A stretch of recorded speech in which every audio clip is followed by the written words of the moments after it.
a Pete Primeau fan.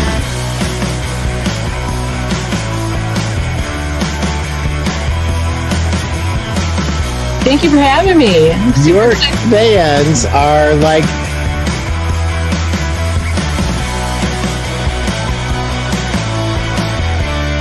what an honor to be here, Pete. You're a legend. You're a rock star. I'm a legend in my own mind, said my wife.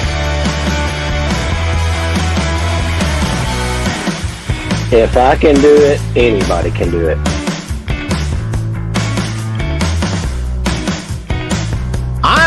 I'm Mr. Selling from the Heart.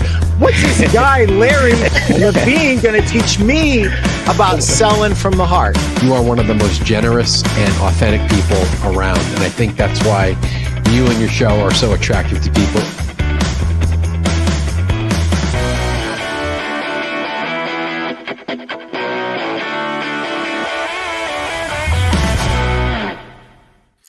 Welcome to the Pete Primeau Show. It is episode 222, and I am so excited today, guys. You cannot even begin to believe how excited I am. We're going to be talking about the making of Go for No, the sequel, which I just read. And before I start gushing all over the place, let me pay the bills. But we're with the authors, Andrea Waltz and Richard Fenton, and I couldn't be more excited. But let me pay the bills real quick, and we'll get to them. If you haven't read my book, Sell a Million, over 101 ways to improve your business. It's mostly a marketing book. If you want a sales book, I've got a sales book now. And this is Miles and Miles of Retail Selling Greatness.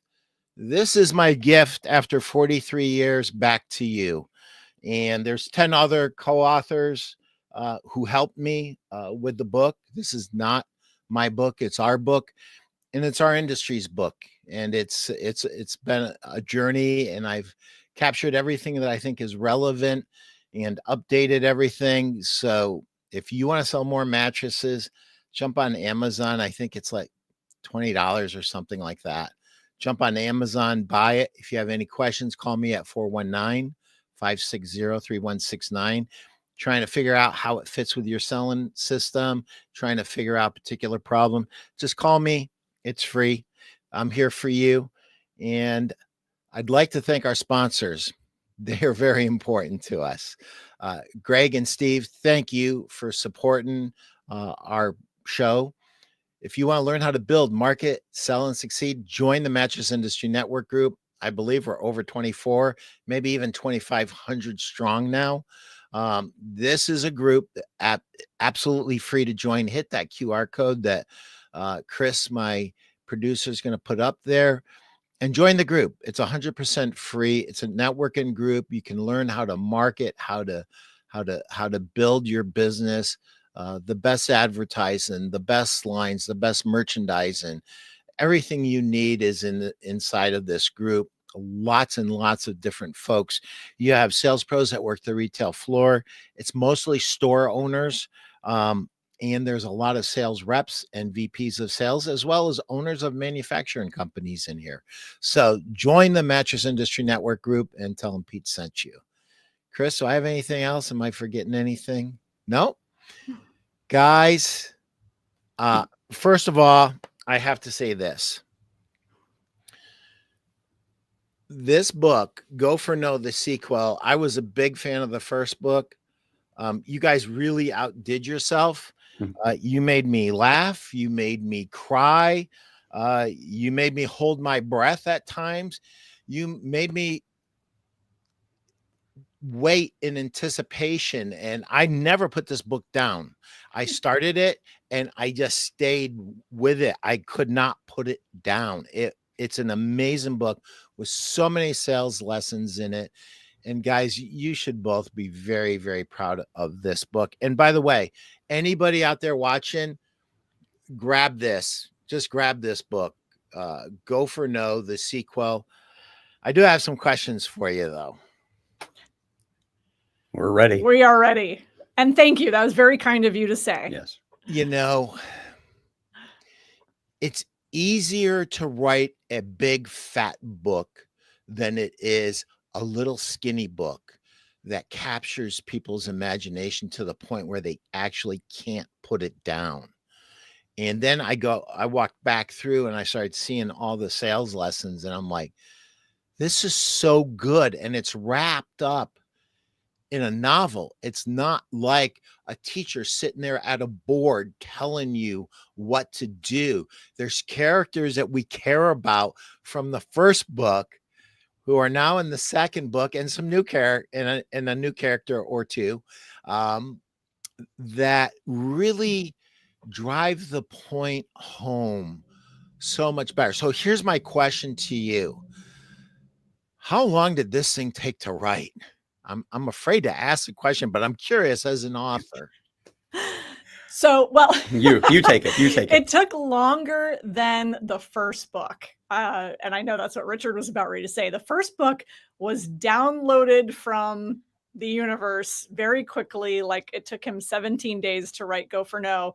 And this one we really slaved over because we had such pressure. And I kept telling him, this better be at least as good as Go for No. We can't write the sequel to Go for No and have it be worse. Like, I mean, Empire Strikes Back was as excellent, if not even better, than the first Star Wars. So I felt that that was the pressure that we put ourselves under. So It took many months. Yeah. And my standard answer around this, the joke kind of is, the first book took 17 days and the second book took 25 years. Because literally we waited 25 years before we wrote the sequel. We kept saying we were going to write one earlier. And finally we said, 25 years, we've got to do this. We've got to get it out. And this one took about 3 months because, as Andrea said, we really wanted to make sure that it was as good as the original Go for No. It's so good. I mean, there are times I had to put my highlighter down and I had to get a napkin and dry my eyes. I mean, you made me care about these characters. And I think that's huge. And I think in today's world, what we're missing more than anything is connection. And this book connects sales lessons that we've heard in the past, but in a different way, in really kind of, it's almost like an injection into your bloodstream.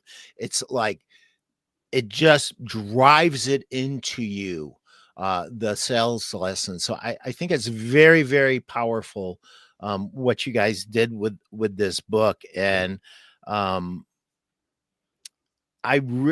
so Cassidy is a very interesting character to me, because Cassidy is my daughter in 4 years. So she's just graduating high school, right? And Cassidy had just graduated school. Well, maybe 6 years, because I think she might have got a master's. But it is so incredible that she wanted to be part of the business. And I have the opposite thing. I want my daughter to be part of the business. She doesn't want anything to do with it right now. But right now, I'm going to tell you guys a little inside baseball in my life that you may not care about. But she's washing dishes at Chipotle, which I am overjoyed about. Because maybe what we go through and she's seen her mom and dad go through doesn't look so bad after she's had a few real world jobs, and she can maybe appreciate what we do a little bit more. We'll give it a few years, maybe 10 or so years. We'll see.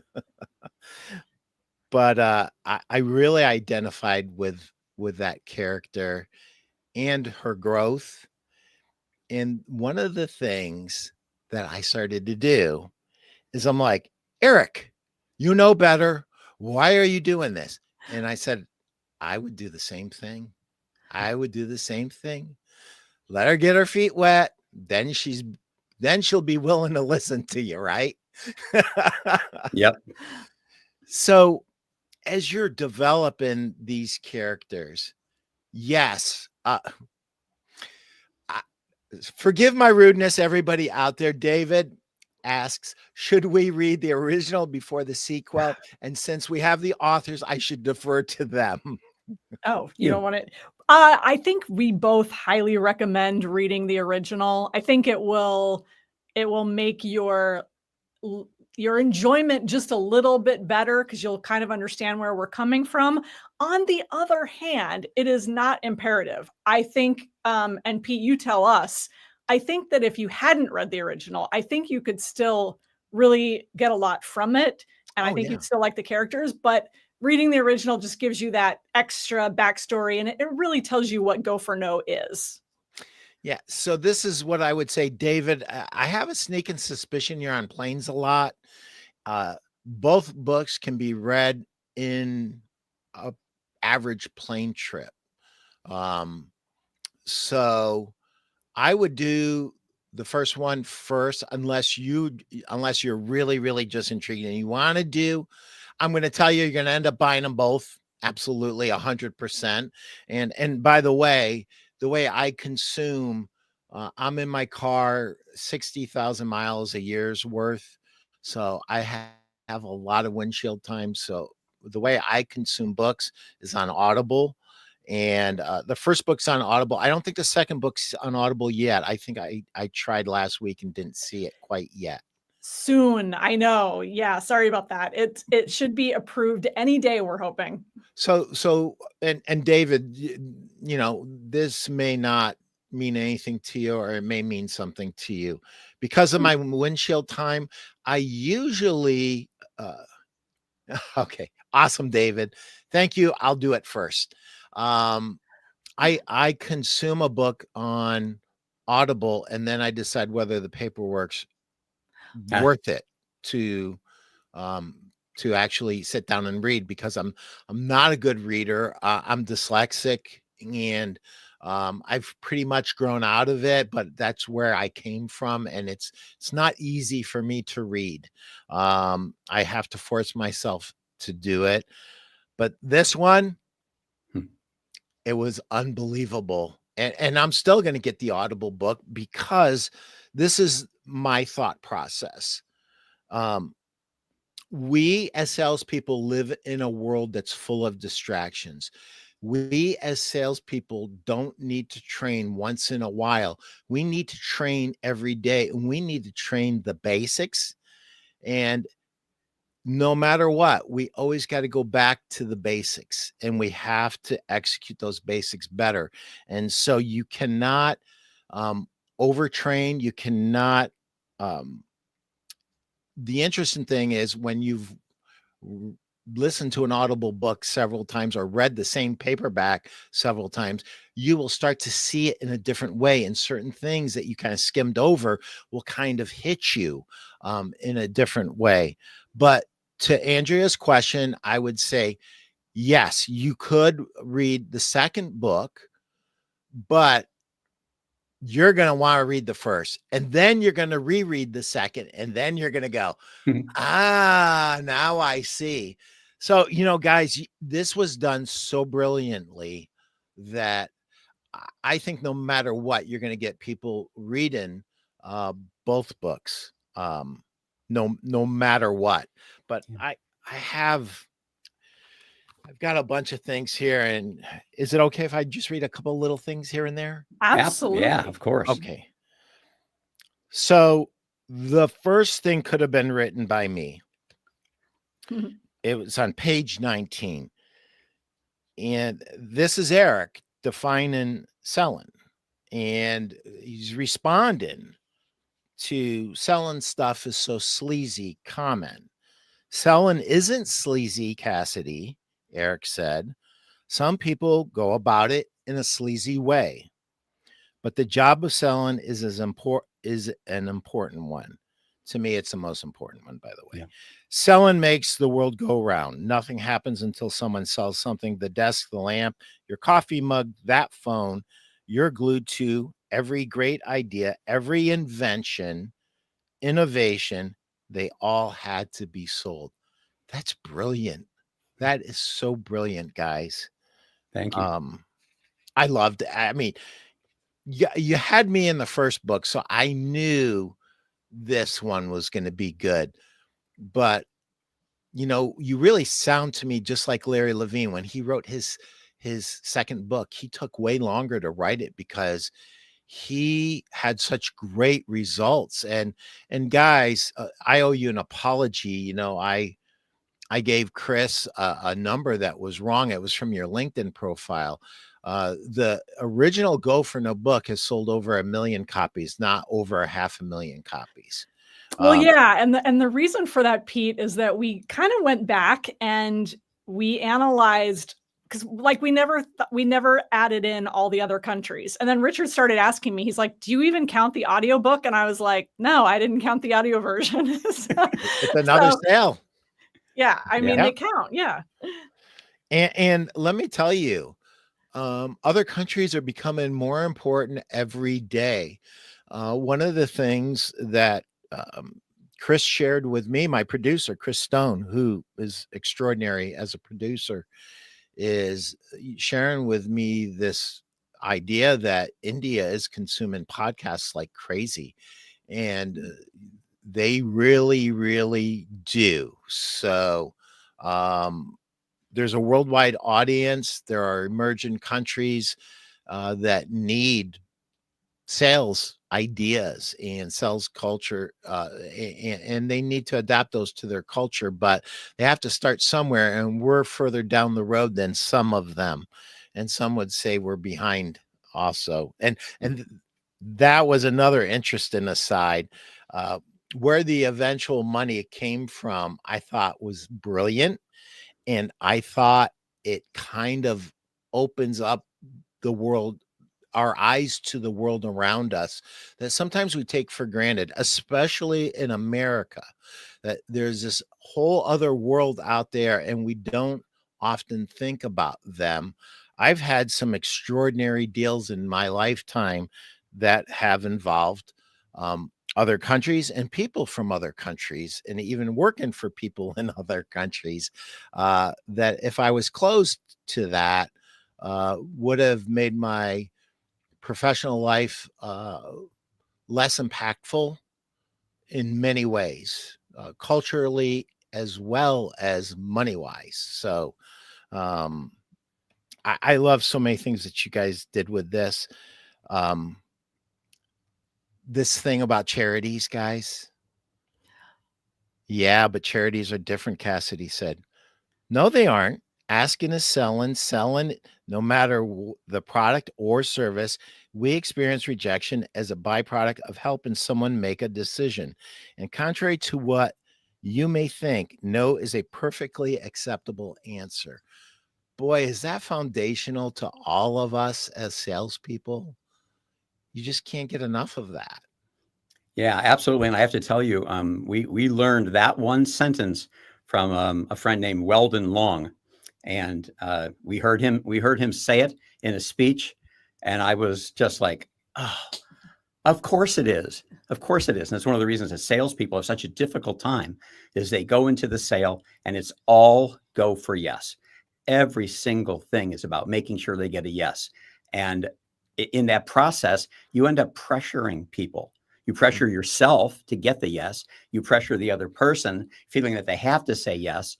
And sometimes you can diffuse an entire sales situation, just let the steam out of the whole thing by just saying, hey, if it's no, it's no.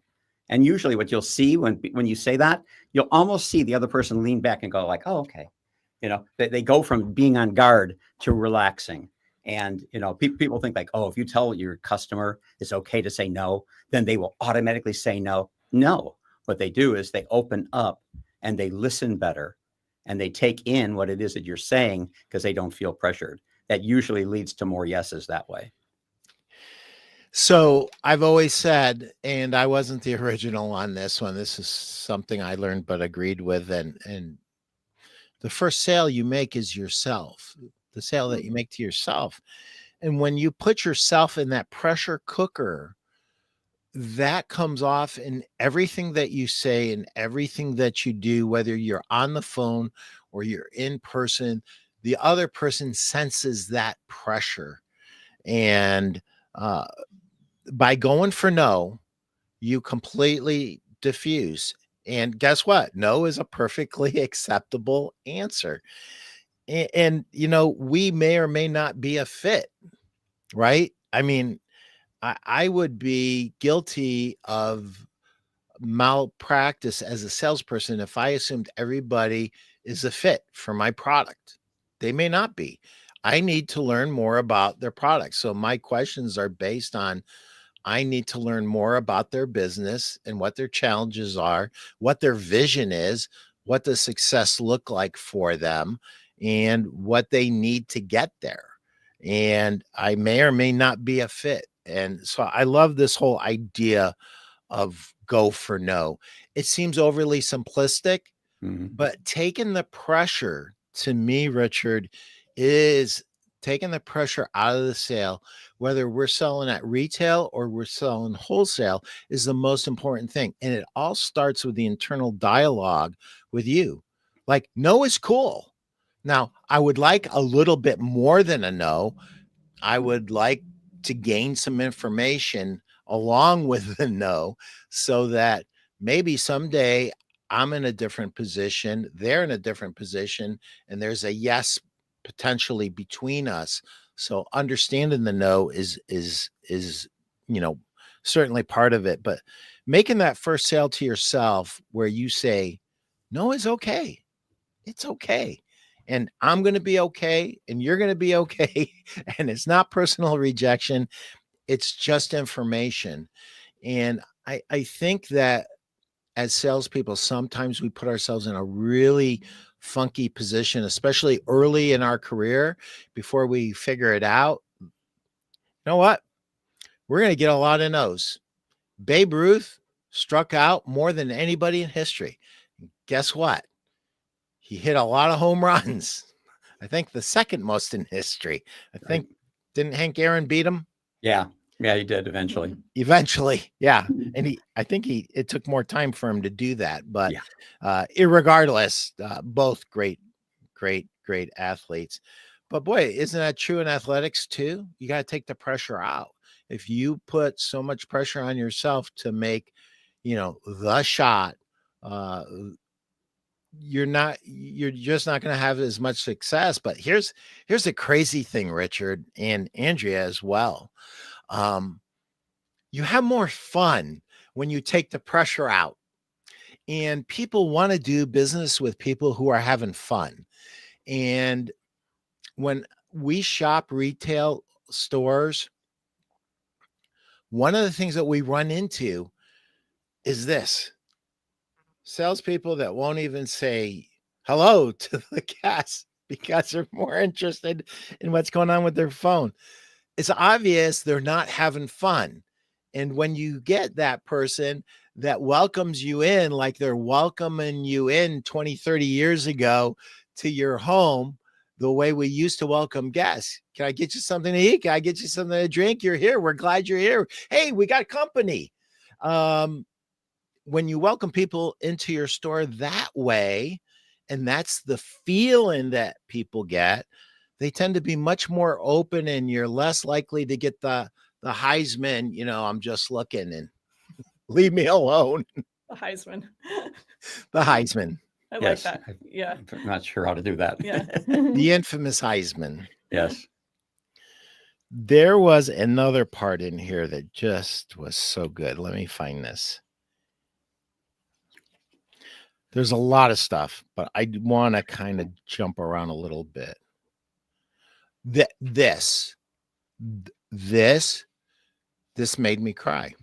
And I'm going to tell you why. You're going to go, why did that make you cry, Pete? Because it was part of my life. That's why. So Cassidy and Eric are having a conversation, and Eric says, then don't be you. Don't be me, Cassidy repeated, confused. What do you mean, don't be me? Your problem is that you already decided you can't sell, Cass. You've defined yourself based on your current limitations rather than your future potential. So don't be you, Cass. Be someone who can. So this is a crazy story, guys. And it ties into this a little bit indirectly, but it's really kind of an incredible story. So my first 2 sales jobs were complete failures. I mean, really, really bad. And my third one was really the beginning of my success. And so there's a gentleman named Jerry at the store. There's another named Pete. Well, my name's Pete. And Jerry's a sales manager, and he says, can't have 2 Petes. It'll be too confusing. So one of you has to be somebody else. Well, I'm like, hey, I'm Pete Primeau. And Pete Knobloch says, I was here first. I'm Pete. He can be something else. And I'm like, I don't know what else to call myself. He goes, what's your middle name?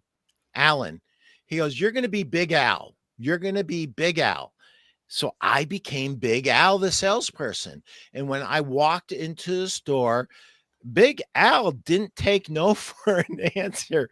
Big Al was really a great salesperson. He was different than the natural introvert Pete Primeau, because when people from my high school and college find out that I've had a super successful career in selling, they laugh. They cannot believe it, because I would just as soon walk the other way as talk to somebody when I was in high school. And I was definitely very introverted. And so that thing about be someone else is really important. Be somebody who can. And, you know, you're telling the truth in advance, right? That's right. And I have to tell you, the little piece that you read too was, and this was kind of the fun part about doing this book, is Richard said that about you're defining yourself based on your current, situation and not your future potential. He said that offhand when we were talking about the book one day, and I was like, oh my gosh, that line is fantastic. Hang on. And I said, you got to repeat that. And I jotted it down. I'm like, that is going in the book. And it's kind of funny how that often was how this book was written. It was written really with weird pieces and sections. Like we go back and forth a lot. And so Richard kind of wrote the first draft. I went through, X'd out a ton. He had a lot of stuff that was not like, it would just go off like on details and descriptions. And I'm like, what are you doing? We need to stay focused. And then I would do the same. I would give him something and I would turn, the conversation between Cassidy and Eric into this long, it would become sales training. It would become a long lecture. And he would come back and go like, people don't talk like this. It's just, you've covered the point, like stop. And so it was a really fun book to write for that reason. And I'm glad that you pointed that out. And the Don't Be You thing is something that Richard, came up with. And you tell him how you came up with that. Yeah, well, I had read a book many, many years ago by a coach, like a business coach, personal coach named Steve Chandler.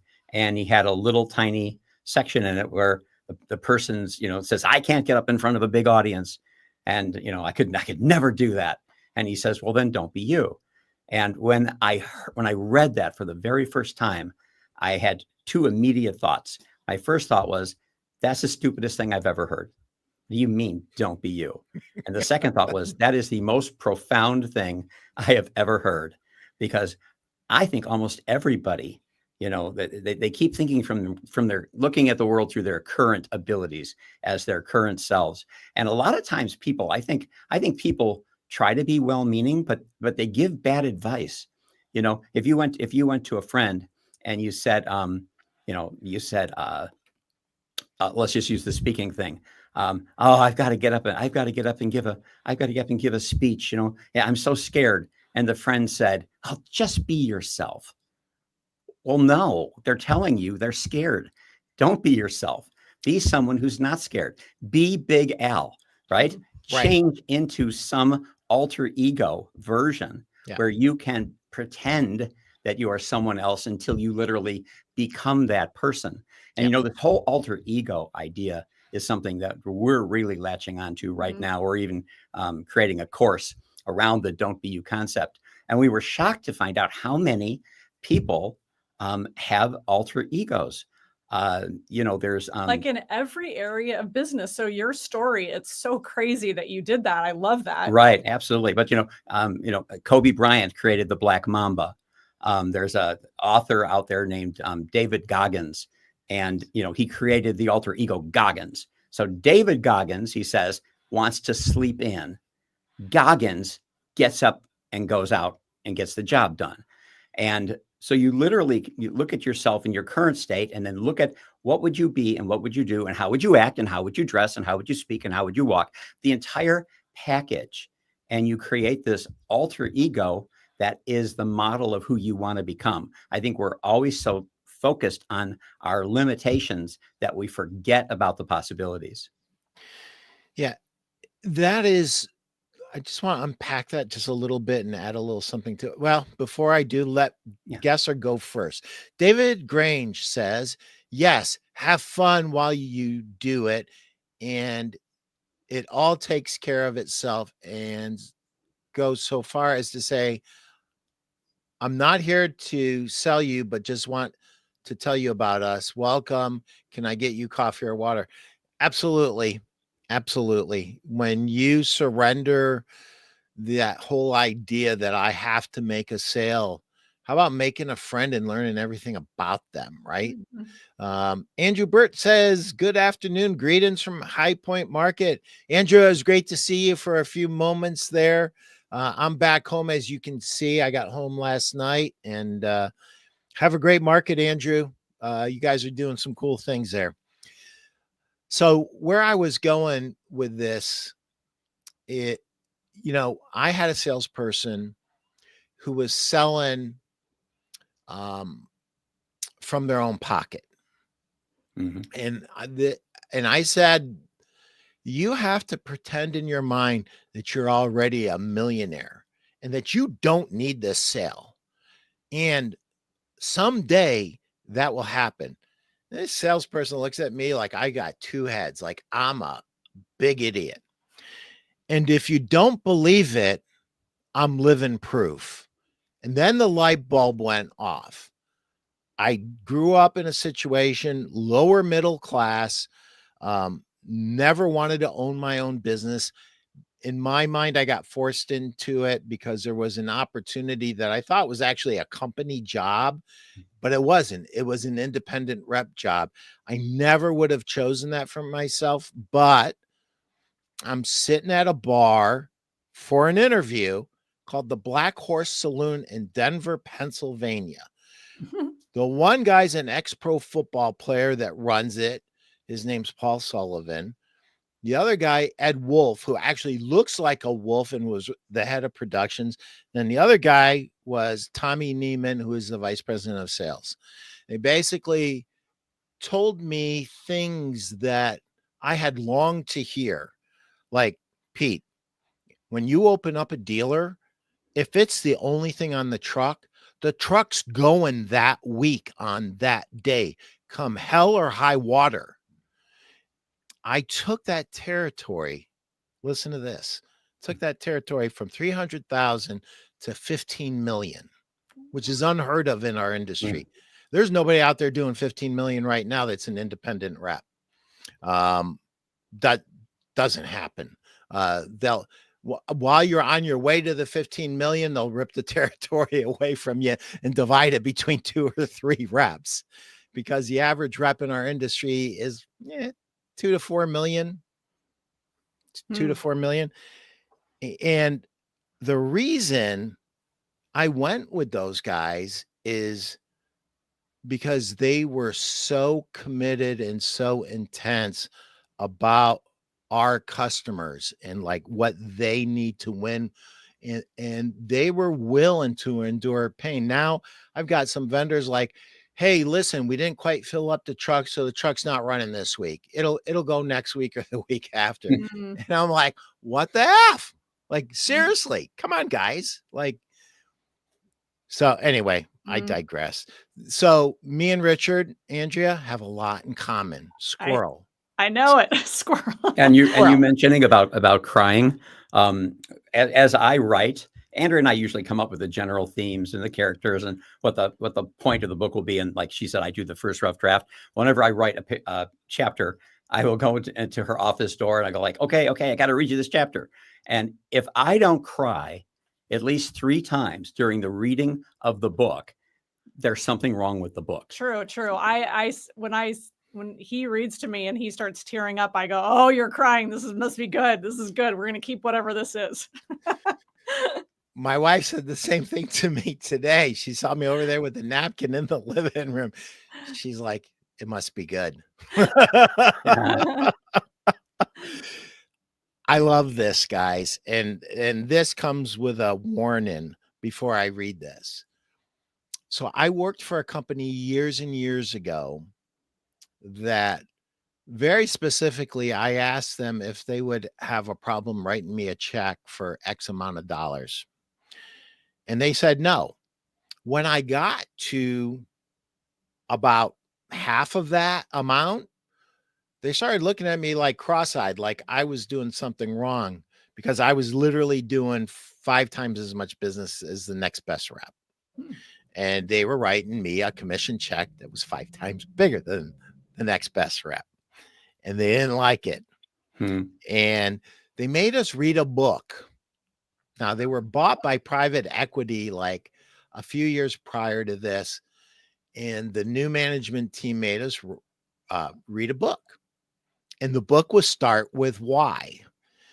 And when I got done with the book, I threw it down and I said, "This is a problem, Jenny." I just looked at my wife and I said, "This is a problem." She goes, "What's a problem?" I go, "My why and company X's why aren't aligned, Jen.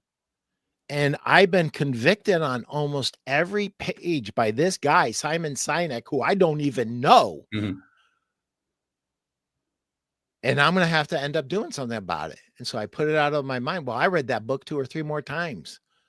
And over the course of a few months, it became painfully obvious that I had to give up this line because we were not aligned. They were cheapening the product. They were lying to my dealers. They were forbidding us. They were lying to us. And then when they got caught on it, they would say, "Oh, no, we told you." I said, "Produce the email. Show me the email where you went from Talalay latex all the way down to mountaintop latex, which is 1/3 the cost and which you guys consider to be garbage. Show me that email." And they couldn't. And so eventually we parted company. And when we did, my sales manager laughed, said, "Oh, that's a great joke." And his final comment to me was, "Nobody leaves who makes this much money. Nobody would ever leave." I'm like, I left. I'm gone. So now I think this is interesting on page 57 because it really hit me. And I think it's going to hit me again when I reread this. Eric nodded. For the first time in years, he felt a spark of purpose reignite, a sense that he wasn't just chasing a dream, but fulfilling a destiny. I have a sneaking suspicion there's a life change up ahead for me. And this might be part of the catalyst for it. So I'll let you know how it turns out. Good. That is so brilliant. Like, what are we doing here? Like, Right. What are we doing? Are we just trying to get by, get through another day? Are we really like living? Yeah. Well, and that's why we kind of wanted to have Eric and Cassidy have 2 very different problems. Cassidy's problem, we know, is that she initially thinks sales is sleazy. She doesn't think she can do it. She struggles with rejection. She's got all these problems, self-imposed limitations and things. And Eric has kind of conquered all of his sales issues, but where Eric is he's now complacent and he's gotten kind of comfortable. And there's also a line somewhere in the book. We had debated these scenes as well, where Elaine, Eric's wife, and Eric have this little conversation, and they kind of come to the conclusion. She actually says, maybe we've both gotten a little too comfortable because they are a little bit older. They've been successful, and now they're going out and doing this new thing, which is requiring Eric to go for no all over again, and to kind of get outside their comfort zone. And so we wanted to be able to capture different readers who see Cassidy maybe from a guy who's named Ray Combs, really nice guy. He said he gave it to his daughter who just graduated from college. And he's like, she is Cassidy. So it kind of covers those people, but we also wanted to cover the people that have had some success, but maybe they've gotten a little complacent. Maybe they've gotten a little comfortable and they're not really doing much. So guys, I know I'm going squirrel on you, but you should have known you've done this before with me, Andrea. So you kind of knew this was going to happen, right? So this whole thing, and this is skipping like way ahead. Dreams aren't supposed to be easy. Yasmin said, if they are easy, they are not dreams. They are tasks. That is huge. Yeah. Tell me about how that came to be. Yeah, that was yours. Yeah. I literally had a moment there where I got a little choked up just thinking about it, because that is Chokes very me up reading it, dude. It's very beautiful. It's very life. very personal to me. Yeah. From my earliest age, and I'm talking about the age of 8.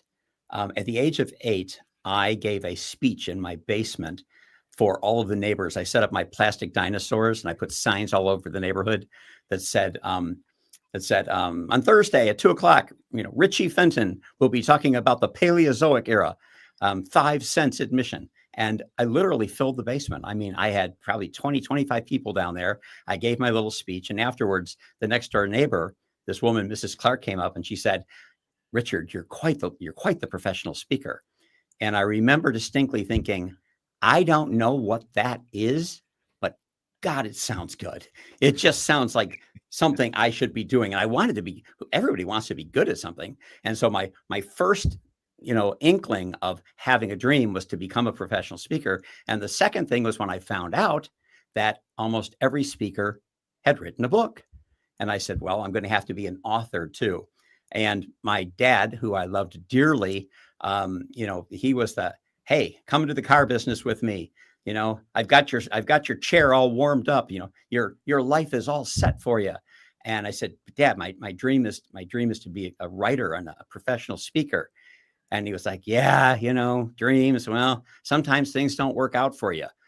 He wanted to be a basketball player, right? And he ended up selling cars. Nothing wrong with selling cars, but his dream didn't happen. And so his natural, tendency was to revert to safety.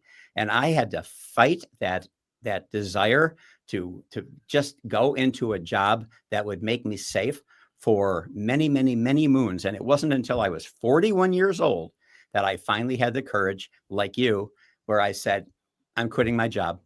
I'm just going to quit my job. I cannot continue to sell suits for a living. And if I'm ever going to be a professional speaker and writer, I'm going to have to go out and write a book and start speaking. And that to me is, quote, my destiny. My destiny was to do what I'm doing. And anyways, does that cover it? I think it does. Yeah, that's the reason. That's the reason that's in there. I absolutely love it. And it made me go back and think about the failures I had early in my sales career. And then people, meet me now and think I'm a natural salesperson. No, not true. Same thing happened in football. By the time I got to college, they said I was a great natural athlete. If they had any idea that I was the fat kid that couldn't even run around the football field when I was 12 years old playing Pop Warner football in upstate New York, and whose mother actually came on the field and yelled at him to start running instead of walking, I was so fat.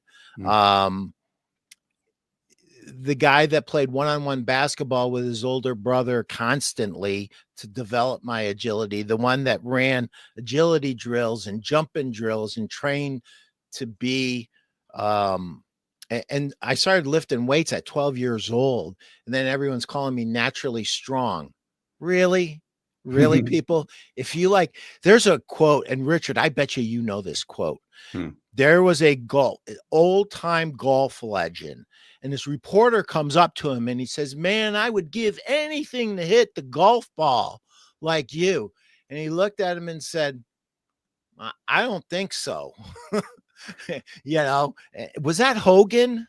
I don't know if it was Hogan or Palmer. I'm not sure who it was, but I remember very distinctly that story too, when he goes, no, you wouldn't. You wouldn't be out here at 5 a.m. hitting chip shots until your hands bleed, and bandaging them up and hitting some more. That's right. And so to me, that is so powerful. And I would just say this. I don't want to give away the book. I want everybody watching this to buy this book. And I want you to buy 10. I want you to give them away to your friends. They don't have to be a salesperson to appreciate this book. Anybody in business, anybody who's a mother or a father, anybody who's a human being can benefit from this book. But it is a great sales book. To me, the person with the most power, the character who exuded the most power said this. Oh no, second. The second right next to the power, but it was very insightful and probably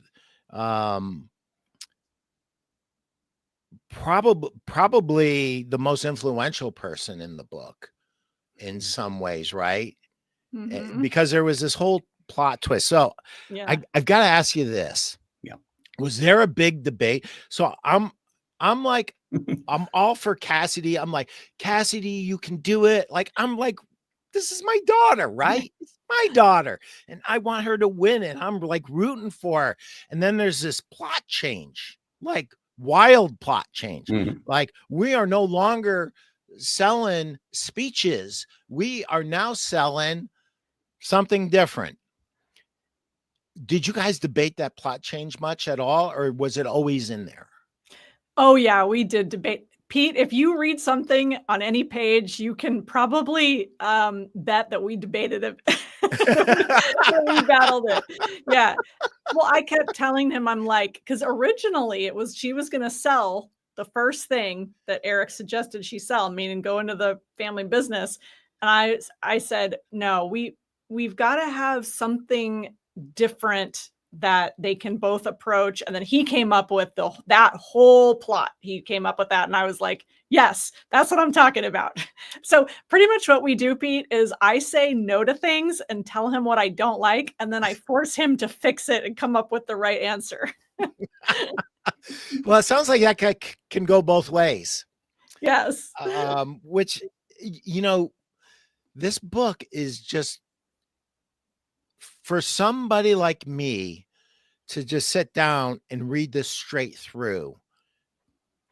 I mean, my phone's blowing up. It's Monday morning and I am just like, I cannot stop reading this thing and I am highlighting it. But so here's a little golfing one. Barb smiled. You don't win by avoiding the sand traps, Cassidy. You win by learning how to get out of them. I'm like, man, you got me there. Isn't that the truth? Yeah, so true. I love that line. And I have to tell you something funny, Pete. When you mentioned that the books are short, when we wrote the very first book, the very first Go for No, we had thought that we had a publishing deal with Simon & Schuster, and it fell through. And then we had to decide, well, do we go out look for other publishers or should we just self-publish Go for No? So we decided to self-publish. Well, we didn't know anything about self-publishing. So I went to the bookstore. I got a book that said how to self-publish a book. And that book was 80 pages long. And I said, oh, okay, I guess 80 pages is enough to be a book. So Go for No was an 80-page book, as is this book. And two things came out of that. One was people would say, "Oh, your book, I really loved it. You know, I read it on the airplane." And the second most popular comment was, "Thank you for making it short. Thank you for making it short." Because what we discovered is that somebody has 25 books they bought with good intentions. They intended to read them, and they're all huge. And then they get given an 80-page book. Your book goes right to the top of the list because it's quick and it's easy. And that's when we discovered sales is not the point of the book. Consumption is the point of the book. Getting people to consume what's in it, not to have the book sit on your bookshelf and never get read. We wanted a book that would get read. So we've stayed with that our entire careers. And that's why Go for No, the sequel, is also a short book. And also, you know, our background is the retail industry. And so it worked really well. I mean, you can't ask a retail manager, you know, who is on the floor 8 to 10 hours a day to read a gigantic book. Like, they need to be able to go on their break, read 10 pages, put it down, whatever. And so it was perfect for the industry that we started in our career and specialized in for so many years. Here's an example of a page turner that kept me engaged at the bottom of page 31. Now it was Cassidy's turn to shape herself into the person she could be. I'm just like, go, girl, go. And then you do these plot twists on me and you mess me up. And I'm like, man, oh man, I just couldn't stop reading this thing. But here was the craziest thing. And I think you guys took a chance here, but it worked so well. You did a ghost from possible Christmas future in this book. That was freaking brilliant. Everybody understands that device, at least in America and most of Western culture. And it is powerful the way you guys did it. Really, really, really. Hat is off for having the you know what to go for it. And it worked. It really was powerful. Well, thank you. And things like that are always risky. We want to keep people engaged, and we don't want to throw them out of the book. We don't want, you know, them to like, oh, wait, I don't understand what's happening. And suddenly they're, quote, out of it. On the other hand, if you just write one of these books, and I don't remember the exact title, but I think it was The Millionaire Next Door, or the Millionaire Barber Next Door. And the whole book was, on every Tuesday at noon, Tom would go walk across the lawn over to the barber's house, and the barber would share another, you know, strategy. And then next Tuesday, another strategy, and next Tuesday, another strategy. You know, we didn't want to write something that was so formulaic that, you know, you felt you were being trained. We wanted to hide the lessons. We wanted to make the lessons very subtle and have you kind of decide what the lesson is for yourself. So thank you for noticing that. It was a tough decision for us. Well, you know, I read this two ways. Well, actually 3 or 4 different ways. I read it as a father. I read it as a husband. And I got to tell you, Eric, he is either the dumbest guy in the world or he's got the most you-know-whats in the world, because I would never, ever in my wildest dreams hide what he did from his wife. I mean, basically spent the family's fortune and then some without any, but I thought it was great. I thought it was, and really, you know, Eric's kind of got a pattern, right? He's a go-getter. He's that guy. So I thought that was super interesting. But getting back to, but I also, in addition to reading it as a father and as a husband, I also read it as an author, and I can't help myself. And I'm like, I know the decisions that I need to make in my books at times. And I'm like, they had to have thought about that. They had to, I mean, that was probably, you know, a couple cups of coffee right there, trying to figure that direction out. But, you know, guys, this thing is so good. It's so chock full. It moves so fast. It changes directions a couple of times. It makes you laugh. It makes you cry. It pulls you in. And it's almost like those sales lessons get like injected into your sales bloodstream. Like you've got it. Like you might have heard it before, but now you really got it.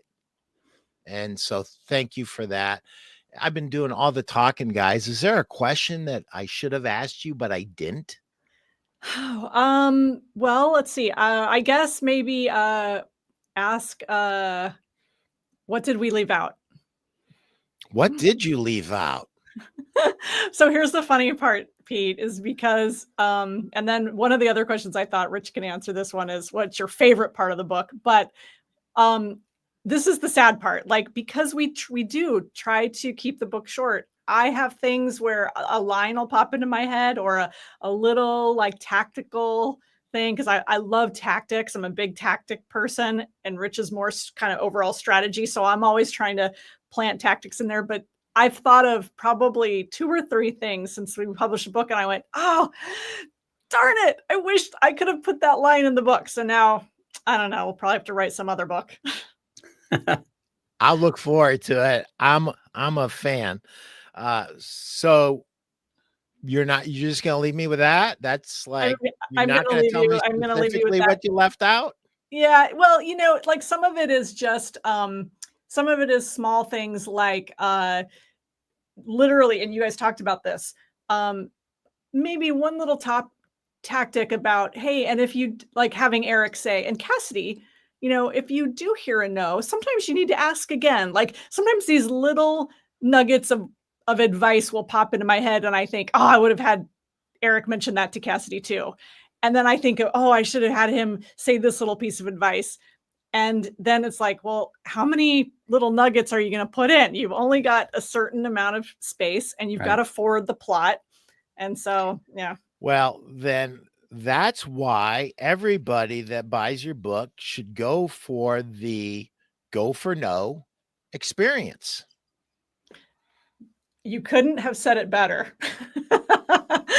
Talk about that.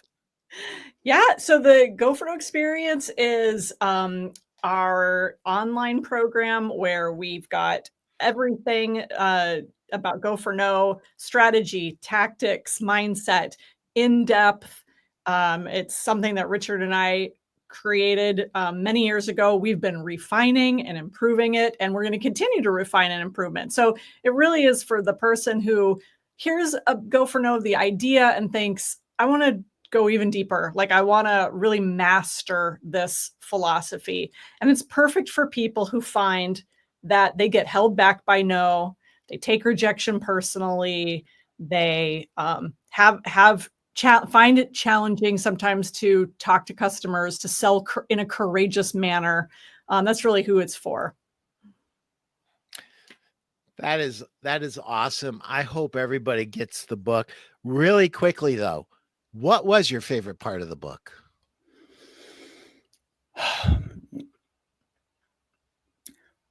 Don't cry. I'm not gonna cry.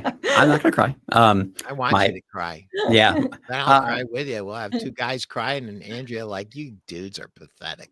Well, all 3 of us have worked very hard not to give away too much of the plot, because we want people when they read the book to get the aha moments and to be surprised and to enjoy it to its fullest.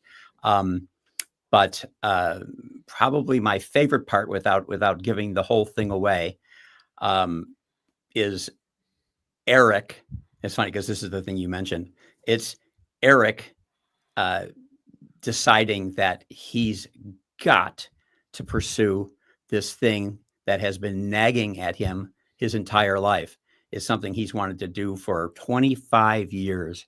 And he gets the opportunity, and he does put everything aside, and he does make a reckless decision, a very reckless decision. But the whole thing is it's almost a reckless decision, like me quitting my job when I was 41. Let's face it, we always write ourselves into our books. We use our experiences, and that experience that Eric has in the book was very much like me saying, this is it. I mean, if I don't do it now, it's never going to happen. And the last thing I want is for, my final years to be ones that are filled with regret. And so, you don't have to quit your job in order to pursue a dream.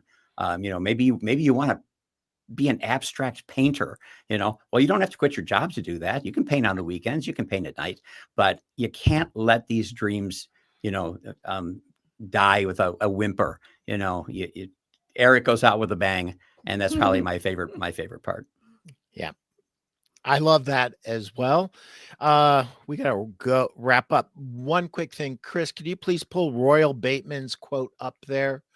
Royal said, "Go for No, one of my favorite books."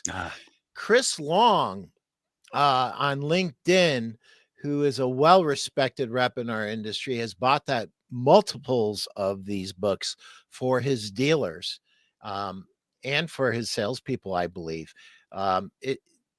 If you love that, and I love Go for No, you're going to love Go for No, the sequel. I mean,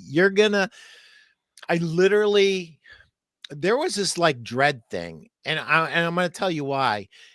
Richard, I feel like we're brothers now, just getting to know you, but like me and Andrea really hit it off on our first show. And like, I like her so much and respect her so much that if this book like sucked, I was going to be really disappointed. Sure. Like, and so there was part of me that didn't do it till like a couple hours ago. And it was like this dread thing. And it was like, I had the same thing with Larry Levine's Selling in a Post-Trust World. Like Selling from the Heart was so good. How like could you top it? But he did, and you guys did. And so thank you. I'll tell you what, anybody that sells anything, grab this. Make sure that you grab the first book too, and then get it on Audible to really just drive it home. Guys, thanks for being here. I appreciate you. I could talk to you for another 2 hours, but I'm getting the hook. It's like the show's over. We're done.